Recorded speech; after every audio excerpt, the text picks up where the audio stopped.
Hello friends, வணக்கம். This is Naveen.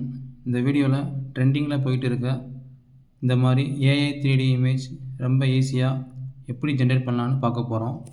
வாங்க வீடியோக்குள்ளே போகலாம். ஃபர்ஸ்ட் நீங்கள் ப்ளே ஸ்டோரில் ஜெமினி ஆப் ஓப்பன் பண்ணணும்.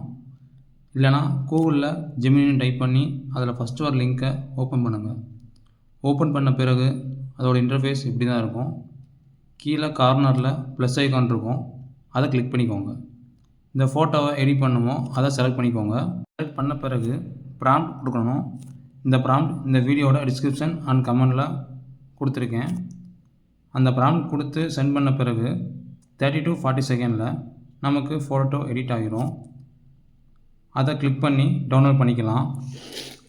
நான் உங்களுக்கு இன்னும் 3 ப்ராம்ப்ட் டிஸ்கிரிப்ஷனில் கொடுக்குறேன், அதையும் நீங்கள் செக் பண்ணிக்கோங்க. ஃபர்ஸ்ட் ப்ராம்ப்டோட இமேஜ் இப்படி தான் வரும், அண்ட் செகண்ட் ப்ராம்ப்டோட இமேஜ் இப்படி தான் வரும், அண்ட் தேர்ட் ப்ராம்ப்டோட இமேஜ் இப்படி தான் வரும். உங்களுக்கு எந்த இமேஜ் பிடிச்சிருக்கோ அந்த ப்ராம்ப்டை யூஸ் பண்ணி ரொம்ப ஈஸியாக ஏஐ இமேஜ் நீங்கள் க்ரியேட் பண்ணலாம். இந்த வீடியோ உங்களுக்கு பிடிச்சிருந்தா லைக் பண்ணுங்கள், உங்கள் ஃப்ரெண்ட்ஸ்க்கு ஷேர் பண்ணுங்கள். ஃபார் மோர் வீடியோஸ் மறக்காமல் நம்ம சேனலை சப்ஸ்கிரைப் பண்ணிக்கோங்க. தேங்க்யூ ஃபார் வாட்சிங் திஸ் வீடியோ.